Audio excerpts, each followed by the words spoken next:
Mambo vipi mashabiki wa Bongo Soka Fan TV, bila shaka uko poa, na wale mashabiki wa Yanga bado mnaendelea kusherehekea sherehe zenu za kuchukua ubingwa CRDB Confederation Cup.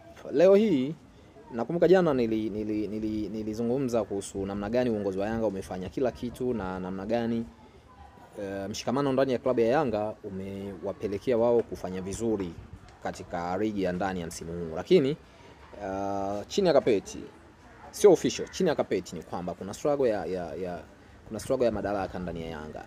Viongozi mbalimbali wanapingana, wengine wanataka Merudi Amdi aachie ngazi na wengine wanataka Merudi Amdi aendelee. Wengine wanasema kwamba Merudi Amdi atoshi kuliongoza benchi la ufundi la Yanga.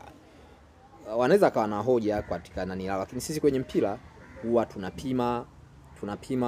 tunapima kocha kwa mafanikio, sio kwa CV au sio kwa jambo jingine lolote au kwa utashi wa mtu. Sisi tunapima kwa mafanikio. Na tukifuatilia au tukiangalia mafanikio ya Merudi Amdi tangu amechukua Yanga, amefanya vizuri sana. Hakuna wa kupinga hilo. Amekuwa akishinda kwa magoli mengi, amekuwa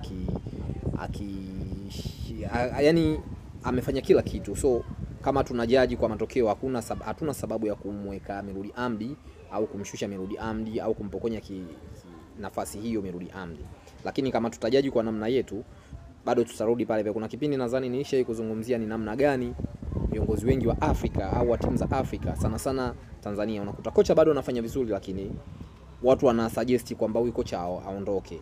Mimi na mashaka sana kwamba kuna watu wanafaidika namna viongozi wanavyobadilishwa au makocha wanavyobadilishwa au vipi, kwa sababu hauwezi from nowhere tu ukaja ukadecide kwamba huyu kocha atufai wakati amefanya kila kitu na anastahili kuendelea. Mimi kwa upande wangu, kama ukiniuliza